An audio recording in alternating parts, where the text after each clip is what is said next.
નમસ્તે મિત્રો, દેશી સ્વાદ ચેનલમાં તમારું સ્વાગત છે। આજે આપણે બનાવીશું મકર સંક્રાંતિના ફેસ્ટિવલ ઉપર ફેમસ એવો 7 કઠોળનો ખીચડો।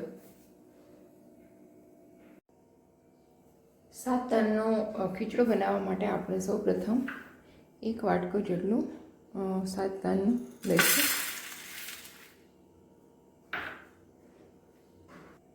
આમાં તમે જોઈ શકો છો કે આપણે 7 તારની અંદર ચણા, વાલ, મગ, ચોળી, જુવાર વગેરે જેવા 7 દાન લીધેલા છે અને મેં એને પ્રોપર રીતે મિક્સ કરી દીધા છે। હવે આ કઠોળને આપણે સારી રીતે પલાળી દઈશું। આ કઠોળને તમે ઓવરનાઇટ પલાળીને રાખશો તો સારી રીતે પલળી જશે, પણ જો તમારે ઇન્સ્ટન્ટ બનાવવા હોય તો તમે તેને 2 થી 3 કલાક માટે ગરમ પાણીની અંદર પલાળી શકો છો।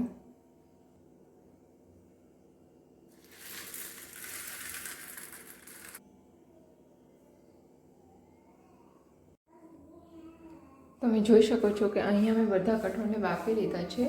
કઠોળ બાફવા માટે ઓછામાં ઓછી 5 થી 7 સીટીની અંદર કઠોળ છે એ બફાઈ જાય છે। હવે આપણે તેને વઘાર કરી લઈશું। કઠોળને છે એકદમ રાળ રાળ થઈ જાય ત્યાં સુધી બાફવાનું છે, જેથી કરીને તેનો સારો એવો ટેસ્ટ આવે। હવે આપણે એક તવાની અંદર તેલ લઈશું। તેલની જગ્યાએ તમે ઘીનો પણ યુઝ કરી શકો છો।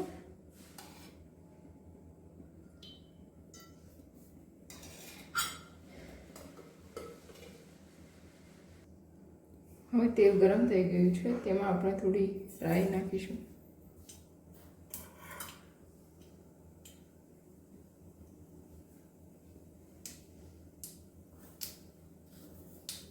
ત્યારબાદ થોડું આખું જીરું નાખીશું।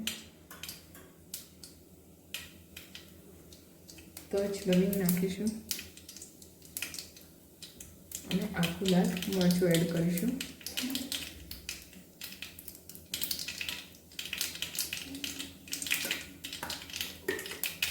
ત્યારબાદ આપણે તેમાં ઝીણા સમારેલા બટાકા નાખીશું।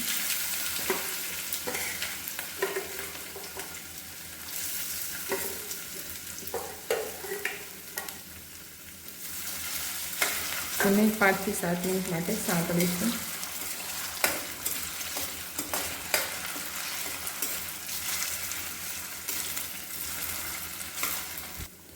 જો તમને કેપ્સિકમ અને ગાજર પસંદ હોય તો તે પણ તમે નાખી શકો છો।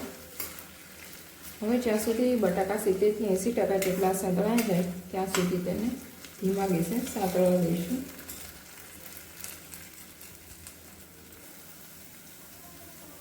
અને ત્યારબાદ આપણે થોડા ઝીણા સમારેલા ટામેટા એડ કરીશું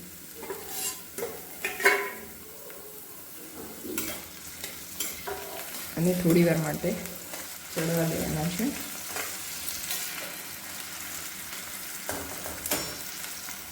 હવે તેમાં થોડી આપણે લસણની પેસ્ટ,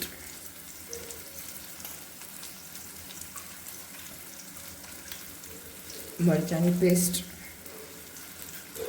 અને રેગ્યુલર મસાલા એડ કરીશું। ચપટી હિંગ,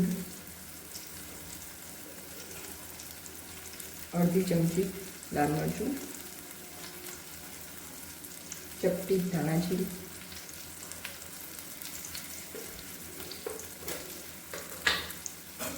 અને સ્વાદ અનુસાર મીઠું એડ કરીશું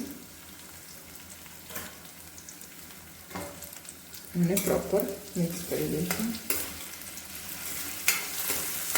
અહીંયા લસણ છે ઓપ્શનલ છે, તો તમે એડ કરી શકો છો। જો તમને ના પસંદ હોય તો તમે ના નાખતા।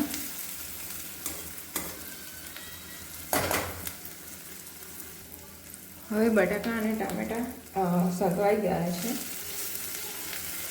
તેમાં આપણે જે આપણું કઠોળ બાફેલું હતું એ એડ કરીશું।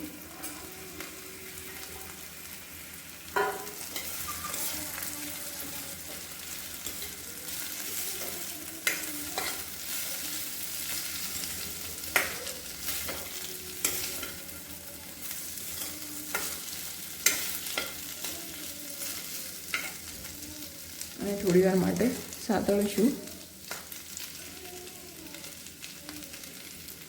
હવે અહીંયા આપણે 1 બાઉલ જેટલું કઠોળ લીધું હતું, તો તેનાથી ડબલ જેટલું પાણી નાખીશું. 2 બાઉલ જેટલું પાણી એડ કરીશું. જો તમને ખીચડો વધારે ઢીલો પસંદ હોય તો તમે પાણીનું પ્રમાણ વધારી શકો છો.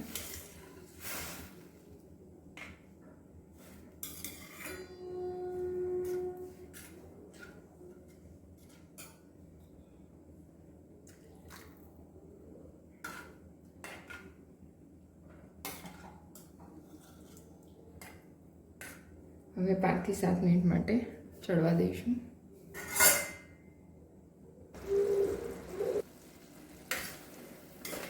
તો મિત્રો જોઈ શકો છો કે આપણો ખીચડો તૈયાર થઈ ગયો છે. હવે આપણે તેને સર્વિંગ બાઉલની અંદર લઈ લઈશું.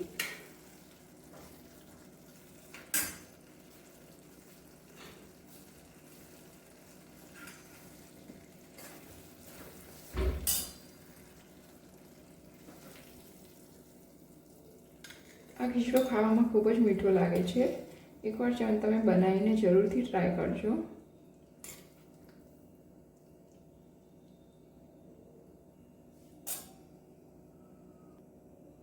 જો મિત્રો તમને મારી રેસીપી પસંદ આવી હોય તો વિડીયોને લાઇક, શેર અને સબસ્ક્રાઈબ જરૂરથી કરજો. Thank you.